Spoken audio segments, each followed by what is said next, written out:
விட்டா கோர்ட்ல கேஸ் போட்டு டாக்குமெண்டே ப்ரொடியூஸ் பண்ண மாட்டேங்க. ஏன் பையனுக்கு சார் அப்பா கிட்ட சொன்னா அவர் கேஸ் போட்டுருவாரு. அவரே அட்வொகேட் தானா? ஆளு கையிலே இருக்காமே. அம்மா அப்பா என்ன போய் சொல்றாங்க உங்ககிட்ட? எனக்கு அண்ணா இருக்காங்க சார். நான்வெஜ்னா எனக்கு கொஞ்சம் பிடிக்கும். அன்னைக்கு என்ன விட்டு ரைஸ் பர்கர் ஜூஸ் எல்லாம் வாங்கி கொடுத்து சாப்பிட்டுட்டு இருக்காங்க. எதுக்கு இவங்க இப்படி லேட்டா வர மாட்டாங்களே? சேலரிஸ் எடுத்து பார்த்தா நல்லா அண்ணனை கூட்டிட்டு போய் மட்டும் வாங்கி தந்துருக்கேன்.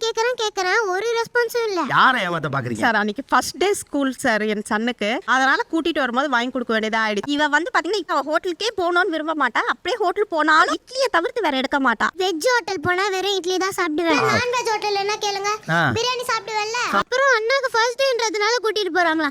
எனக்கு மட்டும் ஃபர்ஸ்ட் டே இல்லையா? கேட்டதுனால அழைச்சிட்டு போக வேண்டியதா ஆயிடுச்சு. இவருக்கு வந்து தடவை கேட்டேன் தெரியுமா? அப்ப என்ன கூட்டிட்டு போனீங்களா? ஃபர்ஸ்ட் ஒரே வாட்டி கேட்டதுக்கே கூட்டிட்டு போயிட்டாங்க. லாயரா கொக்கா. சரி அவனை கூட்டு போனீங்க, இருந்துட்டு போட்டோம். வரையில ஒரு 2 சிக்கன் பீஸ் லாயருக்கு வாங்கிட்டு வந்திருக்கலாம். அதையாவது செஞ்சிருக்கலாம். நல்லா பெரிய பெரிய 2 சிக்கன் தராங்க சார். அத கூட இவங்க வாங்கி தர மாட்டாங்க.